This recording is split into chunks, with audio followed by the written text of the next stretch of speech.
And away we go. Welcome back, everyone. Good morning, good afternoon, good evening, wherever you happen to be in the world. Thanks for joining us today on Coffee Talk Live, along with a lot of very rambunctious little animals who aren't giving me a second here, climbing all over me and the desk. So we'll be getting into the news shortly, but as for the moment, I'm wrestling with kittens from our little wannabe shelter, if you will. And of course, this is Coffee Talk. So if you're listening and not watching, this is Coffee Talk at Coffee Talk Live on YouTube, as well as Prepper University broadcasting simultaneously on both channels, and fistfulofradio.com podcasting out of Atlanta Monday through Thursday at 5 and Friday at noon. So I, of course, as always, will read through as many of the comments as I can so that if you're listening and not watching, you understand what's going on and you don't think I'm just some crazy person talking to myself. Helps to keep track of what's going on. So take a look at a few of the people that have popped in here so far. I see Chris is here. Zane is here. Dragon. Helter. Urban. Boogers.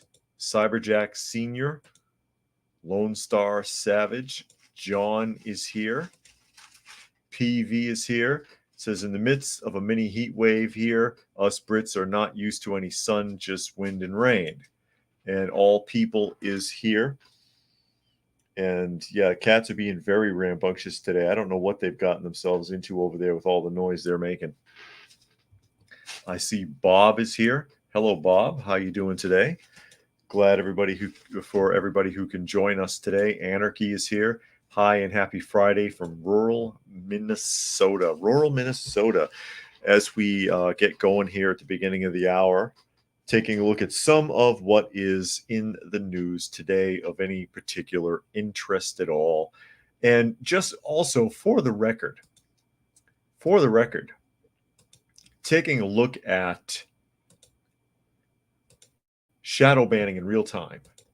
Let's have a look at that. Let's see what that looks like. That's what that looks like right there. See the Gmail? Prepper University, here's how your channel did last month. 0 subscribers. But somehow or other managed to have nearly 30,000 views in 30 days. So at about an average of 1,000 videos a day are getting viewed, but 0 subscribers. Thanks for that, guys. Thanks for that. And while we're on the subject, here's the one for Coffee Talk. Let's take a look at this one. Let's see how Coffee Talk is doing according to ScrewTube. I see Stacy has joined us. She says, good morning. Bob says it's too hot. Apparently it is. So we're going to go ahead and take a look at this one. Coffee Talk, here's how your channel did last month. 0 subscribers, but somehow 20,000 videos were viewed in 30 days. 20,000 in 30 days, 0 subscribers.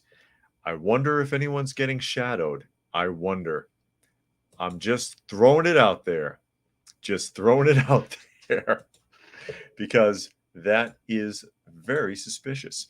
But you know, it's hard to gain subscribers when they unsubscribe people from your channel without their knowledge or consent, which does happen. I've heard a lot of complaints from people who sit there and say, hey, I've been subscribed to your channel and then I'm not. I don't understand. Or I was set up for notifications and I don't know how many times I'm supposed to set this bell icon and it just never tells me that there's a video out. That's how it works. Monkey is here. Thanks for joining us today, Monkey. As we get going here, taking a look at some of the news. Share the screen and see what we have. How much is the migrant crisis costing New York? A lot. I thought this was interesting. Daily Mail, and we were just talking about this yesterday. And PV says subscribers that interact are the key. I'm dubious about some of those figures. Yeah, indeed. Indeed. But we were just talking about this yesterday, and this is about New York specifically, that it would be cheaper at this point to take anyone illegal and charter them on flights to an airport in like Ecuador or Peru or El Salvador or somewhere, where you bribed the airport to receive them instead of trying to turn the plane around. It would be cheaper to just charter nonstop flights as far south as you can get than it would be to take care of them. And this kind of exposes that. And this comes from the Daily Mail, and it says, revealed New York City's $4.7 billion migrant bill is equal to the cost of critical services like sanitation, parks, and fire department combined, as Mayor Eric Adams warns crisis will destroy the city. So into the article here. It says New York City's migrant crisis will cost the city more than $4 billion. Actually, at 4.7, you may as well just call it 5. This fiscal year, if the situation continues, as Mayor Eric Adams warned, the influx of asylum seekers could destroy the city. Who's going to pay for that? Well, New York City taxpayers will. Despite Mayor Adams' cries for help from the state and federal government, the city has not received aid to cover the extra costs. So the $4.7 billion would come from the city's budget. That amount is equal to the budgets for the city's sanitation, fire, and parks departments combined. More than 110,000 asylum seekers have arrived in the city since the spring of 2022, with over currently 10,000 arriving every month and about 1,000 every single day. There are now 60,000 migrants in the city's care, with about 21,000 new migrant children starting school this year. So yesterday it was 19, now it's 21, and that's city limits. As the school year kicked off on Thursday, some schools were forced to turn away students as the classrooms overflowed. That's actually probably to their benefit. City officials have said that they expect the number of asylum seekers populations to reach nearly 33,980 households this fiscal year. And the only way they can handle it is to tax people even more. The city is currently paying about $385 a night per migrant family that needs housing and feeding, according to Manhattan Borough President Mark Levine. Asylum seekers are costing the city roughly $10 million every day. Again, it would be, I know a lot of people would say it's inhumane, but it would be cheaper to put them on a plane and bribe an airport somewhere deep in the south, like Peru or Ecuador or wherever, it doesn't matter, Venezuela, to wink, wink, nudge, nudge, turn their back, unload the plane, and just put them out. And again, it sounds cruel, but we can't afford this. This is insane. This is insane. Let me see. Monkey says they're trying to move their mailbox closer to the road, pain in the ass when the area you're trying to set up the mail at has a layer of former road. Interesting. Also, UPS person ordered us to do so, or USPS, despite keeping the mailbox in the same area for decades. I wonder why. I would check with their office. Urban says, to whom is it a benefit? Who profits from the situation in New York? If it wasn't funded, it would not be happening. And Fluke Man says, hi, David. I haven't been getting notifications for 2 weeks now, but that's not why I'm late. And that's the point. I mean, if you have the bell icon hit, that's the guarantee of the bell icon. Why doesn't it work? Why doesn't it work?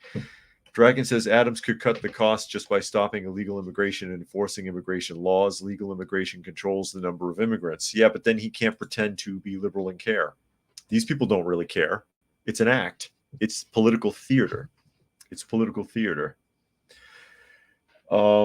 Continuing into the article, an exasperated Adams did not mince words on Wednesday as he said the city's survival hangs on outside help to deal with the crisis. Renewing his appeal to the federal government to help the city avert a budgetary crisis as expenses mount, now projected at $12.2 billion by the end of next year. Quote, it started with a madman down in Texas deciding he wanted to bus people up to New York City, he said, referencing Texas Governor Greg Abbott's busing of migrants to the city.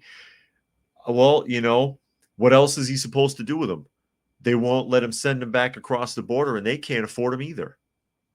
It's policies like this in these so-called sanctuary cities that are adding to the problem, so deal with them.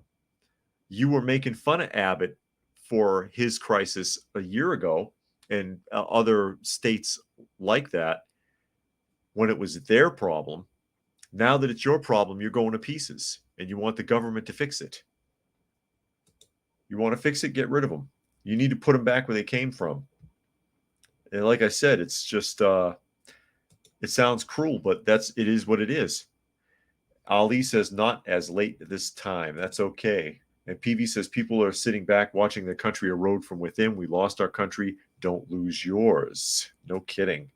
Monkey says, well, I think it's because the new mailman doesn't want to really have to get out of the mail truck despite having a little curve area for the truck to drive onto to easily deposit the mail.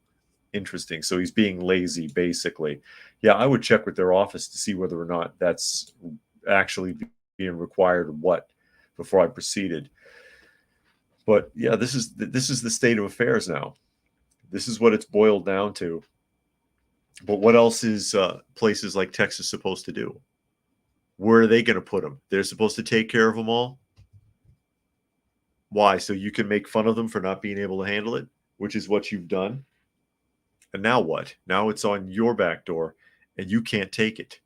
And it's getting worse and worse and worse. You wanted to be a sanctuary city. You wanted an influx of this. You wanted to make it so that illegals could vote in New York.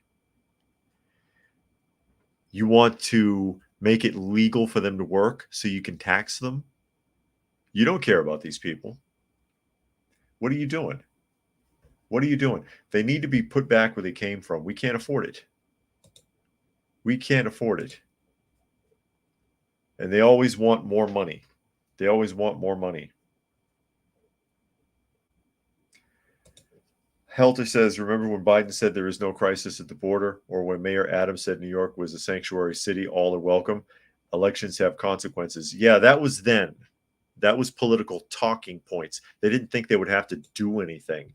Monkey says, also, it's a new mailman that got hired, so that's why. Okay.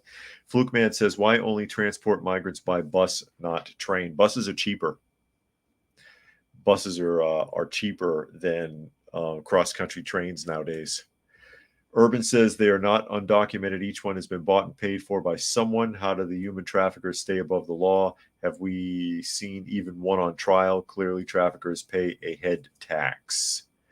And then PV said, should deploy the military along the southern border, home defense first. Yeah, you would think so.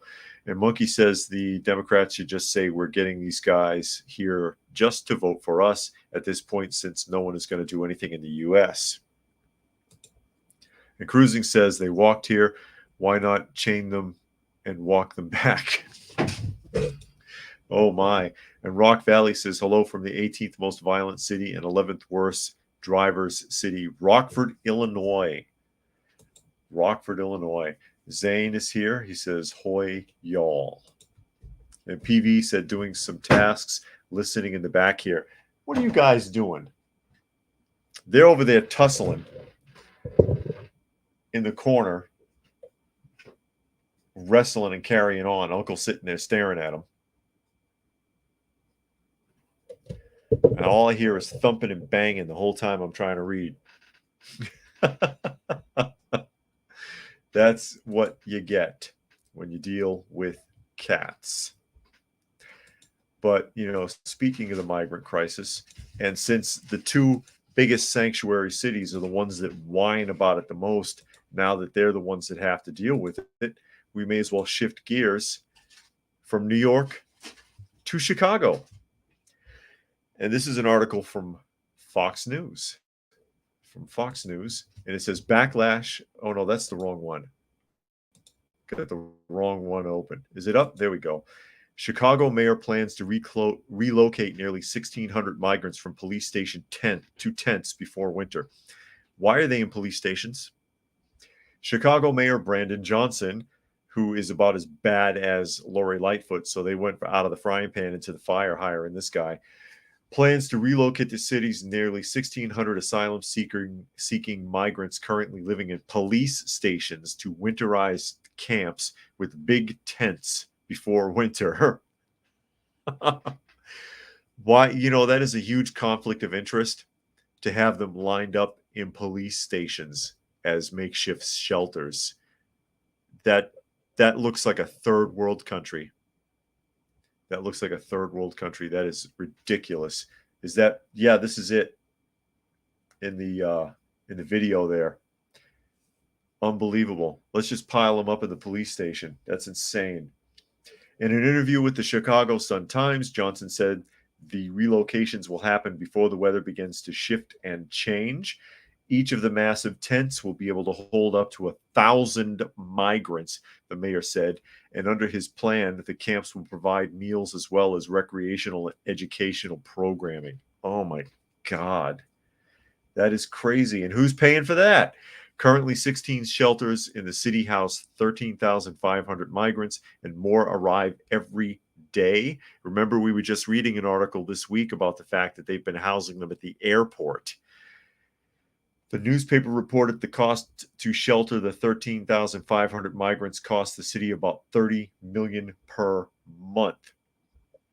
Johnson and his administration are working with the state of Illinois and Cook County to establish more shelters to take some of the pressure off Chicago, the mayor said.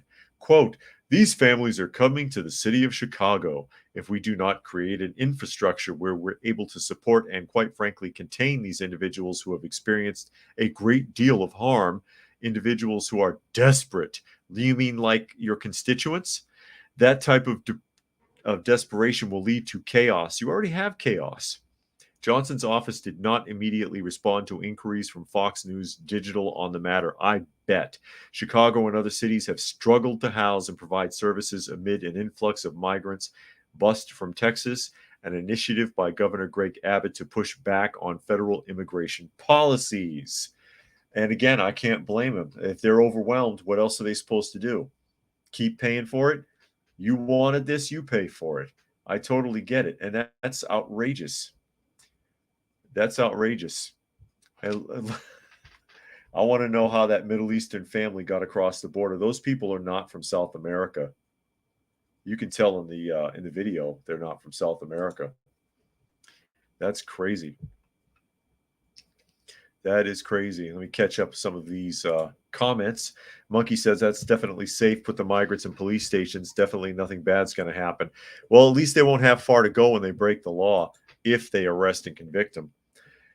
Ali says going from inside a building to tents in the winter, he's trying to off them. Yeah, big tents, circus tents, 1,000 people or more. Rock Valley says, I'm sure they'll ship them to Rockford. You think so? That's possible. Yeah, spread them around. Keep spreading them around until they disappear into the system. Zane says, we are paying for that. That is correct.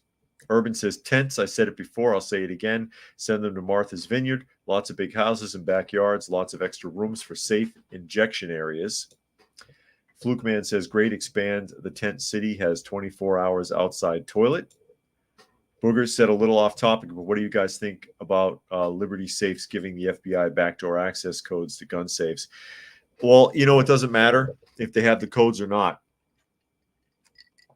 I don't know if you've ever seen this, but law enforcement have as a device, and it looks like the jaws of life, but it has like two big flat lips in the front, and it vibrates and wedges itself into the seam on a safe door. And I've seen this done, okay, on those like home safes and on gun safes. It shakes and wedges itself in there, and then it just opens up, pops the door right off. So they don't even need the code anyways. So the fact that they gave them a code, big deal. It really doesn't even make a difference. They can get into the safe without having to destroy it, essentially.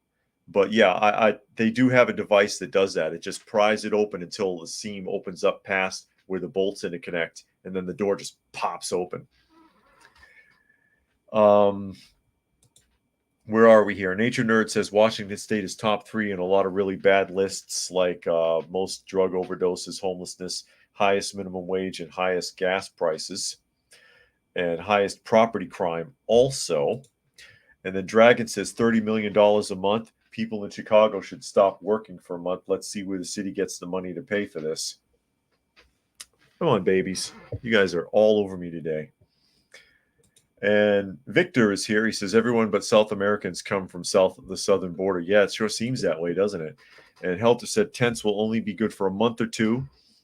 Then they'll have to punt again because of the cold. So why waste the money? Think again, like sending them back to warm Venezuela and Mexico. Yeah, I know they need to go a lot further south than that. They need to go a lot further south than that. And if you're talking about tent cities, how tightly are you going to regulate those tent cities? If you remember the 99 percenters and their protests and those tent cities and how that worked out, how all that went. Here, you take a cat break. These two are tussling with each other on the desk, shaking everything up. And Nature Nerd says 10 million immigrants in 3 years, 3% of the U.S. population from 147 countries. And Urban says it's a big deal. FBI using the jaws of life for locked objects is not the same as a company you support doing it for them. Yeah, I know. I mean, I get your point that they should not cooperate. It's kind of like when they wanted backdoor access to Apple, and Apple told them to take a flying jump. They would not give them the code to unlock their phones. So the company should not do that. But from the perspective of cut it out. From the perspective of the FBI, they don't even really need it. Is kind of my point. You know what I mean? They don't need that because they can get in there anyways. But yeah, the company, if the company is going to do something like that to try to demonstrate compliance, then you can find another gun safe. I think that I see your point. I get what you're talking about, right, guys? You guys done tussling? You gonna let me read my articles as we continue on here. There's a lot about migrants in the news. I think it's being done on purpose as a distraction. I thought this was interesting because it's coming from all over. And this is the New York Post this time. And again, I just grab random articles. You can look at any article you like. It says U.S.-Canadian border flooded with illegal crossers, more caught in 2023 than the last 10 years combined. Over 6,100 people from 76 different countries were caught illegally crossing into the United States along its northeastern border over the last 11 months alone, more than were apprehended there in the last 10 years combined, U.S. border officials announced. Yeah, they don't expect them to be coming in from Canada.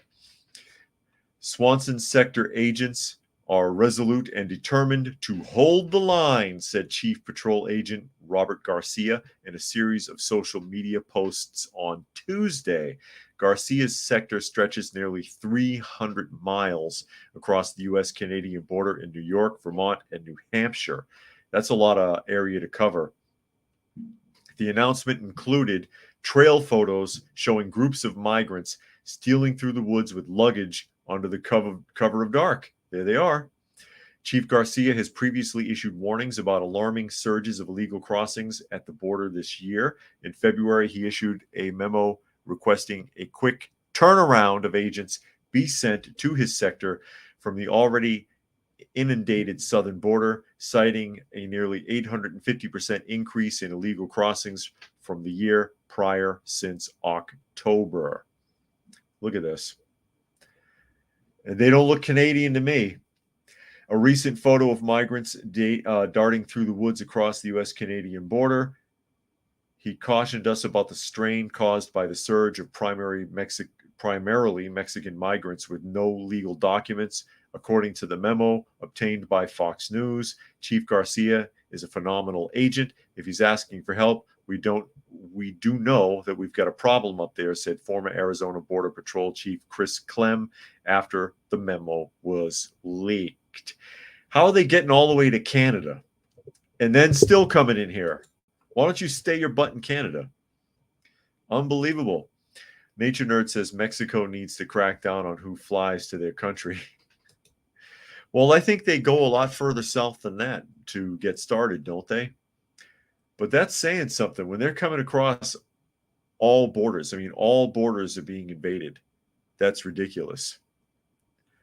That's that I mean, do you have words for it? It's not nearly as many as are coming across the southern border, but that's saying something. That's really saying something. Back to the article, it is unclear how many people have been apprehended illegally crossing along other U.S. Canadian border sectors this year. U.S. Customs and Border Protection did not return the posts. Requests for updated data at the time of publication. More alarming numbers from Garcia's relatively small swath of the U.S., more than 5,500-mile border, show the problem extends far beyond the southern border, where 91,000 people were apprehended in August, and has contributed to the dire situation in cities across the U.S. Remember, when he's talking about 6,100 people coming across this year in his sector, he's talking about a 300-mile stretch of a 5,500-mile area. That's what they're saying. In August alone, there's a record of 91,000 crossing from the northern border. How are they getting into Canada, and why are they coming here? Why don't they? I mean, Canada is just as bad. The government is just as bad with that stuff. Why don't they just stay?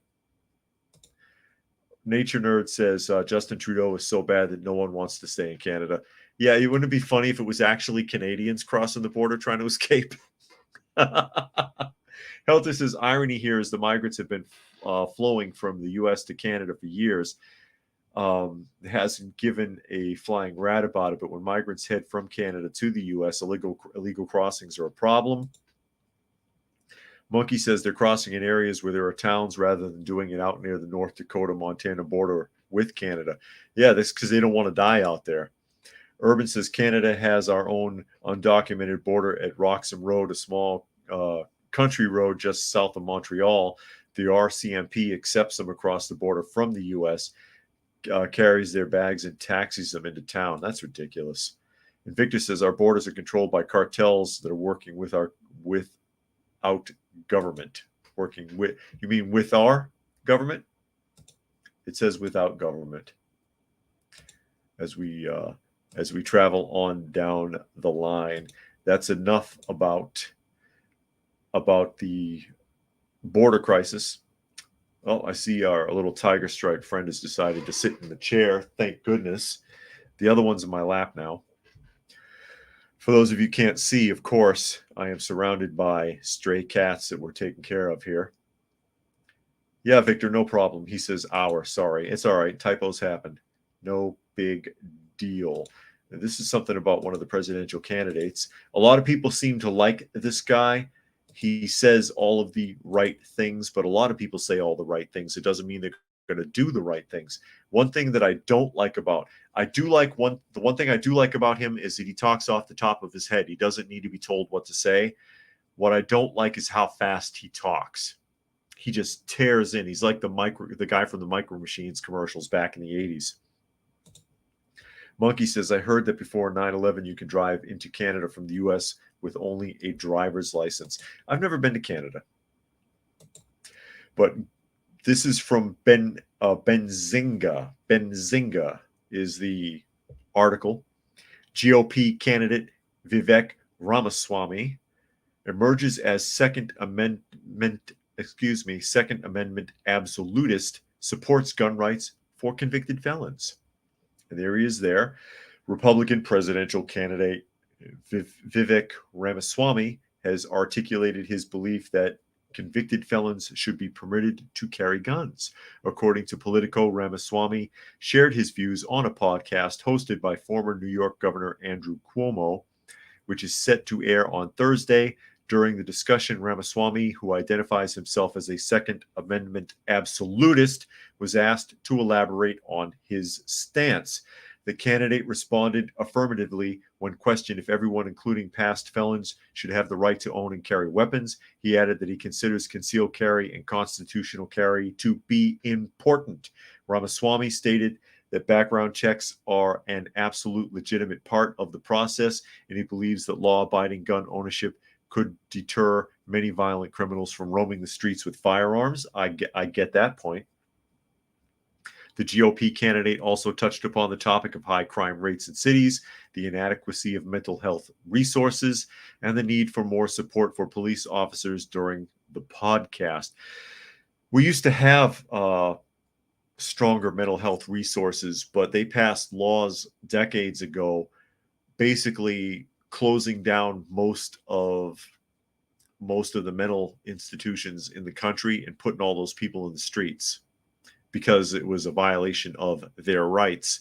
And again, my wife and I worked in a mental health facility. Until you've worked with these people, you don't know what you're dealing with. Some of them they need to be locked up. They're dangerous. I think that's it. Is that it? That's it. I guess, in my opinion, it depends on what they were felony convicted for and whether or not they still pose a danger to society, because people are released that do. But if you, for example, are a felon of a nonviolent crime, do you deserve the right to defend yourself? Sure you do. So I think it depends. It depends on what you're in for. Zane says 2A all the way. Big Shooter says we need a gator moat on the southern border and a grizzly one for the northern border. Problem solved. There you go. And Nature Nerd says DC doesn't allow guns even though it's the capital of the U.S., which has the Second Amendment. Yeah, and they've got a high crime rate too. Zane says asylums. And John says mental health is a crisis. Definitely. Yeah, it is. But I've worked with a lot of people that are way too dangerous to be out in the open, but they try to hem them up in group homes now so that the state can blame the group home if anything goes wrong rather than take responsibility for it themselves. Get out of my teacup. Don't do that. And Zane says nonviolent felons should get their rights back. Yeah, I understand. And All People says Ramaswamy is a Soros puppet. He accepted a Soros fellowship despite already being a multimillionaire and is a young globalist leader who practices Hindi version of I don't know what that is. Something. He's writing in code. But yeah, I mean, for me, he talks fast. And when somebody talks really, really fast, I feel like they're trying to sell you something. And that makes me not really trust it so much. I like that he can talk off the top of his head. But it would remain to be seen whether or not he means what he says. And unfortunately, we would have to find out the hard way. That's really kind of the problem. Zane says if he's 2A, then he's good. If he actually is, and it's not just talking points, because he knows that's what most people in the United States really want to hear. I think so. I can't win today with all these distractions. I think somebody had made the point last week that where Ramaswamy is concerned, that he seems to say too many of the right things. And I get the point. It's like everything's the right thing with this guy. That makes you that can make you suspicious also. Because, the old adage, if it sounds too good to be true, there's a good chance it actually is. And that could be the case with this guy. On the other hand, I think we're all really sick and tired of career politicians, which is who he's running against, with the exception of Trump. Everyone else there is a career politician. Everybody else that was up on the GOP podium that picked on him for being inexperienced. Well, I've been in politics for blah, blah, blah. And what have you accomplished? A big fat zero. Nothing, like most of them. None of them. Zane says we want our rights back. Indeed. Well, they're privileges. We want our privileges back. We don't actually have any rights. If a piece of paper can take it away, it's not a right. Nature Nerd says Soros is like 101 years old. Is he going to be a threat much longer? Yeah, well, I'm sure he has an understudy that'll take over. Zane says the government needs to repeal the Patriot Act. No kidding. Don't tell me. Remember, the Patriot Act is what hemmed me up in 2003. And Zane says repeal the NFA. And Helter said Ramaswamy giving people what they want to hear reminds me of when Obama told the sheeple that he would fix the economy back in 2008. Yeah, he was really good at telling people what they wanted to hear too. Ramaswamy is a good speaker.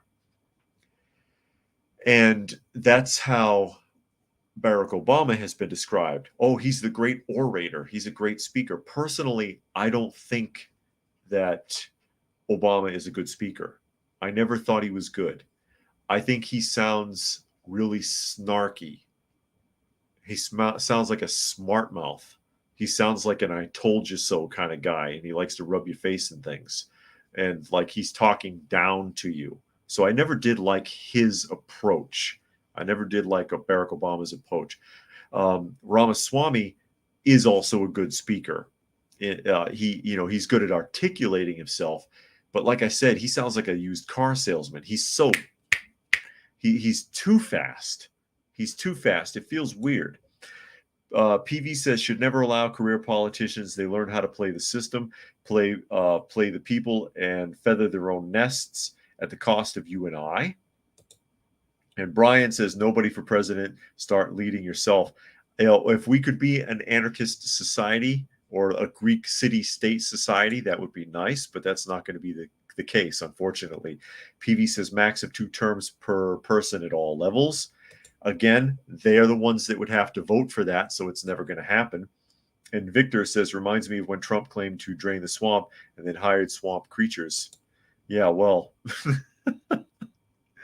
And Nature Nerd says Ron DeSantis' actions do align with what he says most of the time. And Monkey, most of the time is better than never, like with the Obama administration and like the current Biden administration. And Monkey says good at speaking, but how good is he at doing the action? Again, remains to be seen.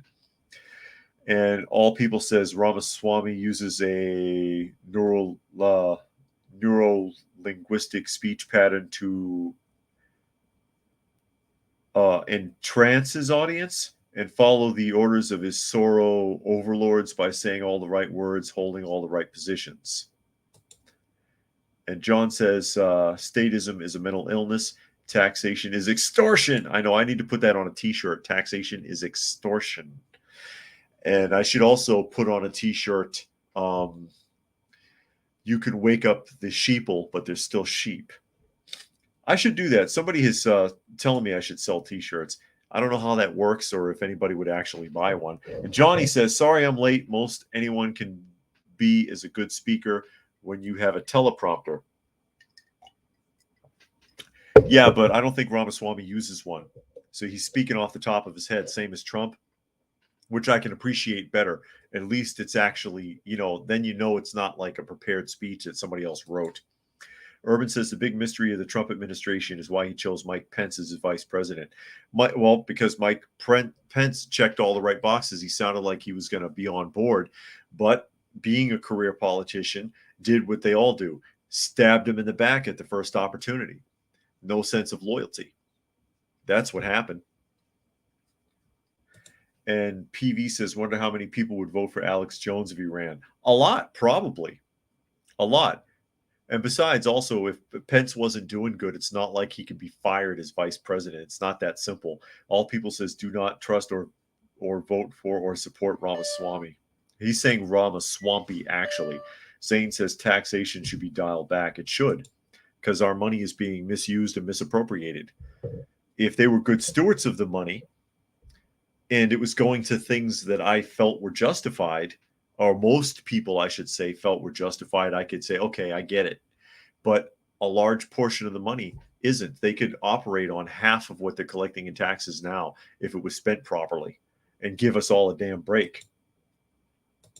And Nature Nerd says you should definitely sell mugs. And Big Shooter says, did you hear him droning on for about 15 minutes about how much he likes Israel? Sent him a comment that he should move there and let us all know how that goes. Just more proof on who owns this country. Well, the thing is, the Israeli people are pretty oppressed by their government. Their government is no better than any other government. I feel bad for the Israeli and Hebrew people that are living there, because they're getting ground up and they pay astronomical taxes. They can barely get by. All People says Ramaswamy is Soros' puppet, has been trained to say all the right things and make it appear to be impromptu in an effort to imitate Trump. And Urban says you got to at least sell a shot mug. And Big Shooter says Swami, I meant. That's okay. And Stacy says, I don't trust none of these villains in politics. Shirts would be cool. I'll look into it. I hear somebody crying in the background. I wonder who that is. Somebody crying. And All People says, can you sell Coffee Talk Live mugs and T-shirts and baseball hats for your audience?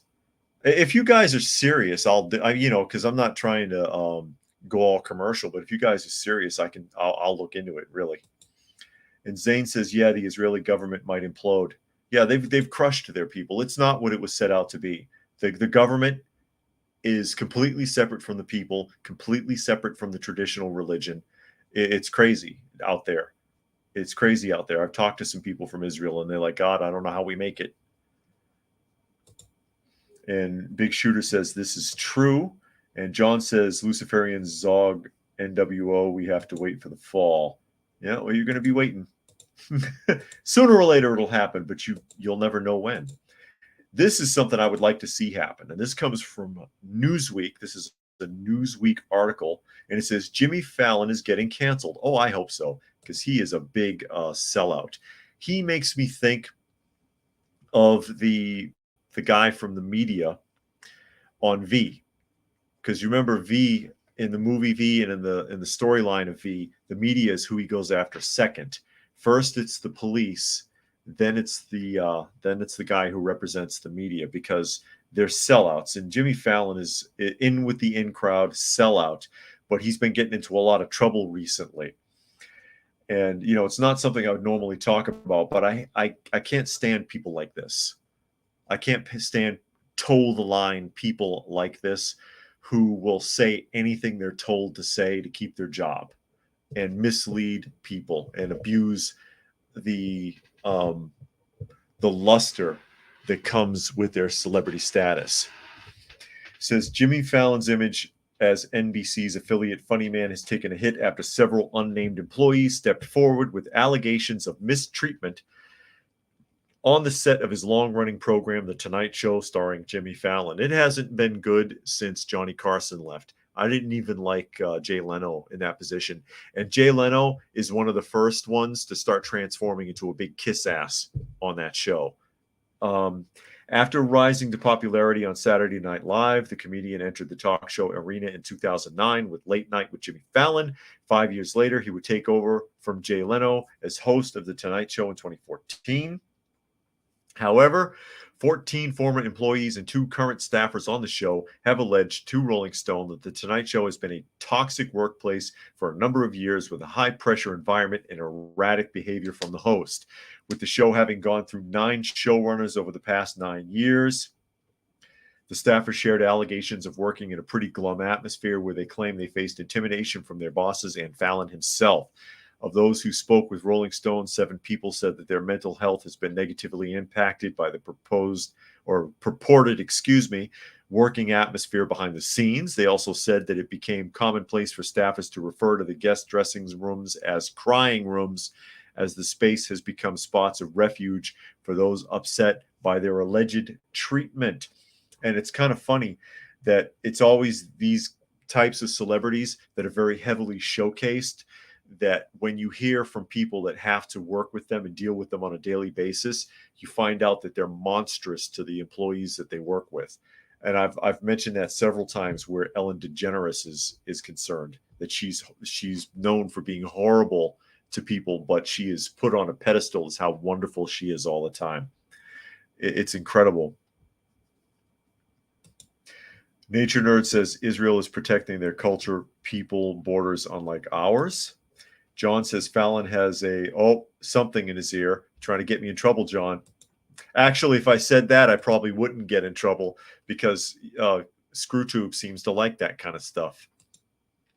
Stacy says one of the biggest sellouts. I never liked this guy. He's a villain and something is dead wrong behind his eyes.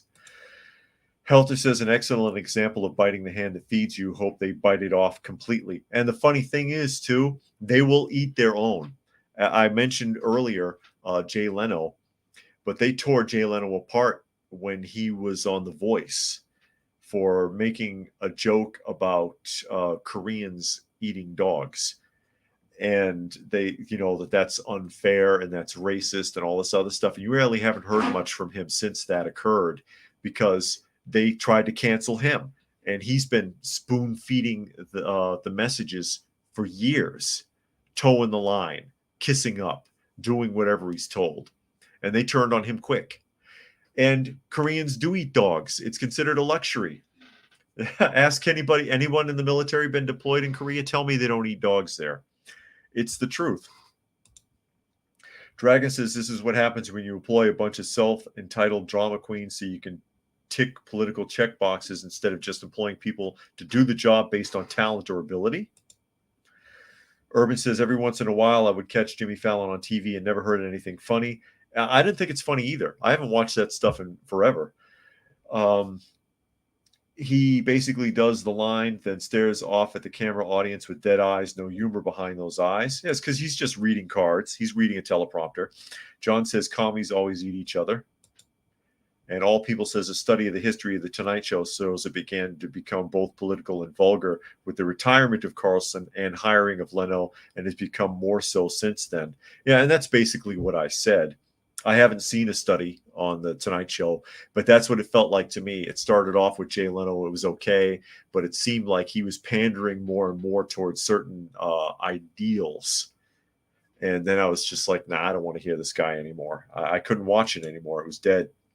Nature Nerd says leftists get rich from the freedom of capitalism, and then they try to politically destroy the system. They gave them that prosperity. That's a good point. And Zane says Jimmy Fallon isn't funny. Most of these guys aren't. They keep the job because they just do. Saturday Night Live isn't funny. SNL, as they refer to it now, hasn't been funny for decades. It stays on because it's on. And it's very, very heavily socio-political now and leans very heavily in a certain direction. And it's blatantly obvious. And it's just on because it's an institution. It stays on because it does, and it serves no purpose anymore except to toe the line. Again, Johnny says, yes, it's the truth about dogs in Korea. I served in Korea for a year. So he made a little crack about it, and it's true. But they want to cancel him. Gabriella Union, I think, is the one that made the complaint. Eric Hell says, greetings, been listening, wise words. I try, and I'm just speaking my mind. And everybody should be allowed to speak their mind, right or wrong. And Johnny says, I didn't see too many pets. I know. I see that. But yeah, I hope he does. I hope they gobble him up. The only problem is they'll replace him with another stooge. They'll find some other yes man that will crawl for the job and do whatever he's told. Somebody else who's not funny. Somebody else who tells nonstop extreme left-leaning political jokes and a teleprompter or the flash bar telling the audience, laugh, laugh, laugh. And they will. Whether they think it's funny or not. It's incredible. It's incredible. Nature Nerd says Teddy was a terrible movie. Don't know why it got over a 90% rating. Excuse me, a 90% rating. You know those ratings are fixed. It got a 90% rating from who? Critics. You can't trust that. Critics were getting paid off back in the 70s. I remember John Byron used to have a sketch when he had the John Byron show in Canada, I think it was, right? He had a sketch where there was a critic he was making fun of. Was it not Gene Shalit? I can't remember who he was making fun of. But the guy was saying something bad about the film. And every time he would say something negative, a hand would give him an envelope and he'd peek in there and put it in his jacket. And the critique would get a little bit better and a little bit better. And also they doctor the the audience scorings now too. Like Rotten Tomatoes used to have the critic versus audience score, but now they have certified audience score to correct it or autocorrect it when you have the critic score is like 97 and the audience score is like 12, and people are like, yeah, I'm going to believe the audience score. Now it's closer to the critic score because you have to be certified as a viewer critic with them, and that's how they get around that. So it's all lies. It's all lies. Urban says, to be fair, many people in India feel shocked that Westerners eat cows. Yeah, of course. And Prime Mover says, dog stew with fava beans. Shame on you. Stacy said you should watch the horror movie Hereditary. It explains the outlines of how everything plays out with politics to celebrities, all these people with power and money. I don't know if I ever saw that. I don't think I have. It doesn't sound familiar. Oh, here's an example of people eating their own. How would you like to have to send your kid to school for this? And this comes from the Daily Mail. It says, backlash as drag queen hired as school principal in Oklahoma. Stacy says they don't even try to hide what they do anymore. It's in our faces from social media to movies. It is. They don't hide it. It's scary, actually. But again, backlash. And that's not him on the left. This is the commissioner or somebody, I think, the superintendent, it says. This is the principal that they hired on the right. And it kills me that these guys, they always look like a caricature of a woman. You want to pay a homage to women, and you look as unfeminine and as scary as possible. You know what I mean? You're not even trying. That looks like an overweight Tammy Faye Baker with a prosthetic breast. Getting into the article, and again, this is from the Daily Mail, it says, an elementary school in Oklahoma is facing a huge backlash after hiring a drag queen as school principal, with the superintendent denouncing the decision as complete insanity.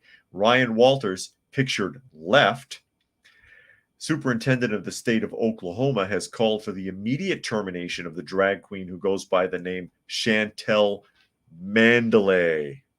Is that any relation to Art Vandelay? Chantel Mandalay. Who knows who Art Vandelay is? You get a kudos point if you tell me in the comments section.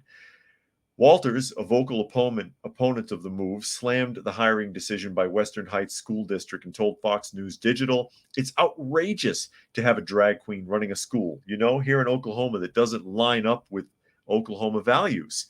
He cited parental concerns about what he called woke left-wing indoctrination and gender theory in schools. I hear from parents every day that are concerned with this woke left-wing indoctrination. Our schools, this gender in our schools, I guess it means, this gender theory that continues to be thrust upon our kids. It's completely inappropriate. And that's the school superintendent talking.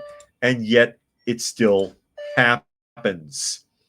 The drag queen in question, Dr. Shane Moran, pictured, oh, that's him without the makeup, who was named principal of John Glenn Elementary School in June, has a controversial past with child expletive content charges, really, nearly 20 years ago, that were later dropped. So that means that he was in possession of child pornography. The judge dismissed his charges during the preliminary hearing due to a lack of probate cause, according to Fox 25. That means they screwed something up, but not that they didn't have evidence.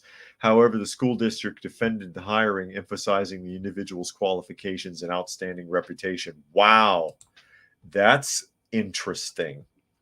That is interesting. Flukeman says, reminds me of the guy who went onto Dr. Phil's show because he paid homeless people to beat each other. Yeah, I remember that. Bum fights. He dressed just like Phil, and he is just as bad taking advantage of people. Yeah, he dressed up like Phil to mock Phil because his point was, okay, you're exploiting people too, even though bum fights is a lot worse. And most of the people that go on Dr. Phil are actors. Those shows are fake, right? But yeah, he did make an interesting point. Zane says, why is this a problem? Nature Nerd says creepy Joker principle. Oh, if I can get these to work. Dragon says every law should have an escape clause which allows for vigilantism to rectify a situation when the enforcement of the law leads to harm the community or individuals. Immunity for vigilantism. If it's justified, that makes me think of that one guy. I can't remember his name, but he pops up on every anniversary of the incident. The man who was on the payphone when the news crew was going by with the prisoner. And he says, "Oh, gotta go." And he hangs the phone up and turns around and puts a pistol to his head and pulls the trigger because that guy had molested his child, and he got off. He was not found guilty for that execution. Stacy said, Stacy says this has to be a joke now. Like, come on, can things get any more messed up at this point? Wow, disturbing indeed. And DIY Specialist says, do you think slingshots could be useful in SHTF? Absolutely, they can be useful. One of the oldest manual weaponized tools. And you can find ammo anywhere, a smooth rock, a ball bearing. They're quiet. They're very accurate if you're well trained with it or you have a lot of training with it. And a strike in a vital area, even on the human body, can be fatal. So, yeah, I think slingshots are very useful. PV says these idiots get into positions of responsibility because employees are too scared to speak up. Yeah, and it's particularly creepy to me that this guy had child pornography charges. And like I said, they were dropped because of a mistake that was made on the part of law enforcement. That's what they mean there. Lack of probable cause. And then Urban says, note, it is also a school walkout, and any parents who are able, keep your kids out of the trans indoctrination centers for one day at least. U.S. parents could do the same for solidarity. Yeah, thank you. And yeah, Urban is the one that told us about on the 20th, there's going to be marches in Canada about this issue. And Paul says, thankful for your channel, brother. God bless you. Well, thank you, and bless you too. I'm just trying to voice an opinion in an honest way. Just tell people what I think. Or, on the Prepper channel, give some advice about certain things. Take it or leave it. Experiment with it. Maybe I'm wrong. Find out. Tell me. I don't mind being wrong as long as it's something that I can fix. It's okay to be wrong about certain things sometimes. You learn as long as you don't keep repeating the mistake. That's where it's a problem. But yeah, you should be able to sit in a format like this or making a video and speak your mind, communicate with people and not get into trouble like I do all the time. And that video is coming. I just got to be careful how I word the title so I don't end up in trouble, because it will expose that because I've been mirroring on two channels between Coffee Talk and between Prepper University and looking at the stats, and almost every video on Coffee Talk has gotten an advertiser strike, and it hasn't happened on Prepper University. One or two, but not anywhere near the bulk on Coffee Talk. Same live stream video at the same time, same content, same title, same description. One gets hit and one doesn't. They're not targeting the content, they're targeting the channel, which they say they don't do. Zane says nuclear war is almost here. Well, it won't be a full-blown one because that's not practical, but target zones or EMP strikes, I could see it. I don't know when, because I wouldn't dare make a prediction because you never know, but you should ponder the idea, be prepared for it if you can, think about it. I've put up on Prepper University video, a couple of videos about what to do if it happens. And I get hit hard on those videos. They age restrict them. And if they age restrict the videos, you can't even find them in regular searches. DIY says, do you think growing grapes is a good idea for juice and wine bartering? Yes, it is. Keep in mind, though, grapes are very fickle. So it's a very fickle plant. So you're going to have to be, you're really going to have to know what you're doing, and you're really going to have to control their environment. For example, Concord grapes that are grown in New England, where Welch's comes from, cannot be grown anywhere else in the world except in New England. They've tried. They won't grow anywhere, even in an enclosed environment. It's insane. But they're very, very fickle plants. So I catch up a few more comments here. PV says tactical nukes may well be coming soon. You can't get cranberries to grow anywhere else either. Or what kind of melons? Is it cantaloupes? Because the cantaloupes that we have in the United States are not actually cantaloupes, they're musk melons. Real cantaloupes are grown in Europe, and they can't grow anywhere else either, if I'm thinking of the right one. Nature Nerd says weapons are more accurate now, the technology, which is why the Ukraine war casualties are so high. Big Shooter says, does he work at Mandalay Industries?